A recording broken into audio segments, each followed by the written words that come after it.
Hello everyone, আমার নতুন একটি ভিডিওতে তোমাদের সকলকে ওয়েলকাম। আগের ভিডিওতে তোমাদের সাথে শেয়ার করেছিলাম কালী পুজোর ব্লগ, আর আজকে তোমাদের সাথে শেয়ার করব কালী পুজোর পরের দিনের ভিডিও। আগের দিনে গেছিলাম বেলডাঙার ঠাকুর দেখতে, আর আজকে যাচ্ছি আমরা বহরমপুরের ঠাকুর দেখতে। তো তোমরা পুরো ভিডিওটা দেখতে থাকো। আমরা আজকে ঠাকুর দেখা স্টার্ট করলাম চালতিয়া থেকে। এখন আমরা চলে এসেছি চালতিয়ার শাস্ত্রীয় স্মৃতিসংঘ। বাইরে থেকে তো তোমরা দেখলে প্যান্ডেলটা, আর এবারে আমরা চলে আসলাম মণ্ডপের ভেতরে। তো চলো এবার আমরা ঠাকুরটা তোমাদের দেখাই। খুব সুন্দর করেছে তো ঠাকুরটা।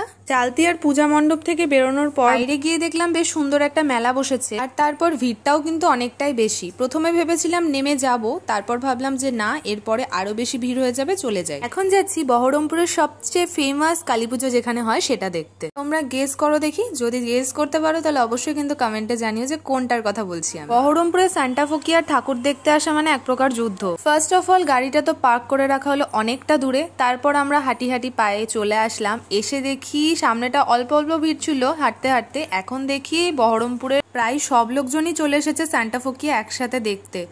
তো চলো, যদি কপালে থাকে দেন দেখবো। যে পরিমাণ ভিড় আমার মনে হচ্ছে না দেখতে পাবো বলে, কারণ এখানেই হাফ টাইম চলে যাবে। লাইনটা ঠিক কতটা দূর গেছে তোমাদের কোনো আইডিয়া নেই। যাই হোক, আর আজকে আমাদের কপালে নেই সান্টা ফকিয়া দেখা, বাইরে থেকেই দেখে নিলাম। এখানকার থিম হয়েছে সিপাহী বিদ্রোহ। ঠাকুরটা আমরা বাইরে থেকেই দেখেছি, কিন্তু ভিডিওতে দেখানো সম্ভব হলো না। আজকে আমরা ঠাকুর দেখবো কি, হাফ টাইম তো কাটিয়ে ফেললাম জ্যামে দাঁড়িয়ে দাঁড়িয়ে। তো চলো দেখা যাক নেক্সট আমরা কোন ঠাকুরটা দেখতে পারি। রাস্তায় যেতে যেতে এই যে এই ঠাকুরটা দেখলাম। ঠাকুরটা ছোট্টর মধ্যে কিন্তু খুব সুন্দর মুখশ্রীটা। নেক্সট আমরা চলে আসলাম গোড়াবাজারেরই আরো একটি ঠাকুর দেখতে, যেখানকার থিম হয়েছে ধবলগিরি। এই যে গাইস, এটা হচ্ছে এন্ট্রান্সটা, এখান থেকেই আলোয় আলোকিত। চলো আমরা এখন ফাইনালি চলে এসেছি ধবলগিরিতে। না, পুরীর ধবলগিরি নয়, আমরা এসেছি বহরমপুরের ধবলগিরিতে। সত্যি কথা বলতে থিমটা আমার এত ভালো লেগেছে, কেন জানি না আমার এটাই মনে হচ্ছিল যে আমি হয়তোবা কোনো মন্দিরেই ঘুরতে এসেছি। মন্দিরের প্রতিটা কাজ এতটাই নিখুঁত করেছে, এতটাই সুন্দর করেছে, এক কথায় আমার কিন্তু খুব সুন্দর লেগেছে এখানকার থিমটা। আর এই হচ্ছে এখানকার ঠাকুরটা। তোমরা কিন্তু অবশ্যই কমেন্ট করে জানিও যে তোমাদের এখানকার থিমটা কেমন লেগেছে। পুজো মণ্ডপ থেকে বেরোনোর পর দেখলাম এখানে কিন্তু খুব সুন্দর একটা প্রোগ্রাম হচ্ছে। তো চলো তোমাদের সাথেও এই ক্লিপটা একটু শেয়ার করে নিই।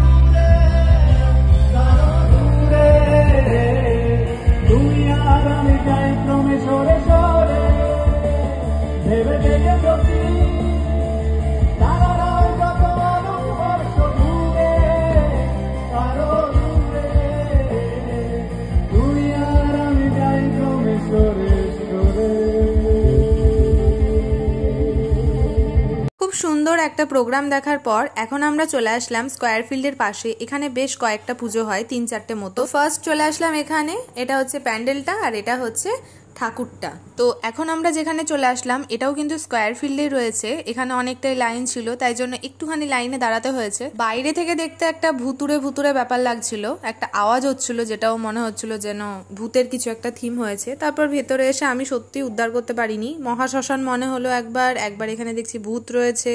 অ্যাকচুয়ালি এখানকার থিমটা কি সেটা না বুঝতে পারা আমার মন। তো তোমরা যদি এটা বুঝতে পারো ডেফিনেটলি আমাকে কিন্তু কমেন্ট করে জানিও। আগে চলো, আমার এখানকার থিমটা মোটামুটি লেগেছে। তো আমি বেসিক্যালি জিজ্ঞেস করছিলাম কি রে ভয় লাগছে, ও বলছিল হ্যাঁ খুব ভয় লাগছে। আর এই যে এই প্যান্ডেলটা দেখছো এটাও কিন্তু স্কোয়ার ফিল্ডেই হয়েছে। এখানকার প্যান্ডেলটা সত্যি আমার খুব সুন্দর লেগেছে, কিন্তু লাইনটা ঠিক যতটা দূর থেকে রয়েছে এখানে যেতে গেলেও কিন্তু অনেকটা লেট হয়ে যাবে, সেজন্য আমি ওখানেও আর গেলাম না। অ্যাকচুয়ালি গাইজ আমরা যেখানেই যাচ্ছি সেখানেই অ্যাকচুয়ালি সেদিন খুব ভিড় ছিল, যেহেতু কালী পুজোর সেকেন্ড দিন ভিড় তো হবেই স্বাভাবিক, সেজন্য আমরা ঘাটের দিকে চলে আসলাম। এই প্যান্ডেলটা কিন্তু আমার বেশ ভালো লেগেছে। এই প্যান্ডেলটা তোমাদের কার কার ভালো লেগেছে অবশ্যই কিন্তু কমেন্ট করে জানিও। আর এই যে দেখতে পাচ্ছ ঠাকুরটাও বেশ ভালো করেছে। তো ফাইনালি এখন আমরা চলে আসলাম কালী পুজোর সময় বহরমপুরের সবচেয়ে মেন অ্যাট্রাকটিভ যে জায়গাটা সেখানে, মানে হচ্ছে আমাদের কলেজ ঘাট। কালী পুজোর সময় এখানে না গেলে কেমন যেন মনটা লাগে অসম্পূর্ণ। আর কলেজ ঘাটের আলোকসজ্জা সেটা তো কোনো কথাই হবে না, যারা বহরমপুরবাসী তারা তো অবশ্যই জানো, আর যারা বহরমপুরের বাইরে থেকে আমার ভিডিওটা দেখছো তারা কিন্তু অবশ্যই কমেন্ট করে জানিও এখানকার আলোকসজ্জা তোমাদের কেমন লাগে। আমাদের বহরমপুর কলেজ ঘাটের আলোকসজ্জা তো তোমরা দেখলে,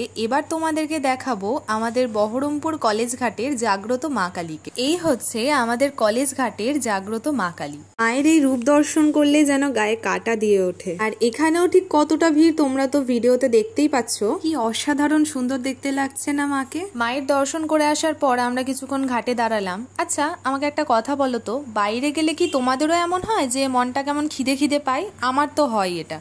আর সেদিনের খিদে মেটানোর জন্য আমি এক প্লেট মোমো নিয়ে নিলাম, মোমোটাও খেয়ে নিলাম। এবছর কলেজ ঘাটের আরো একটা অ্যাট্রাকটিভ জিনিস, যেটা আমার তো ফার্স্টে চোখেই পড়েনি, আমি তো বাড়ি যাওয়ার সময় হঠাৎ আমাকে দেখালো, তাই জন্য আমি দেখতে পেলাম।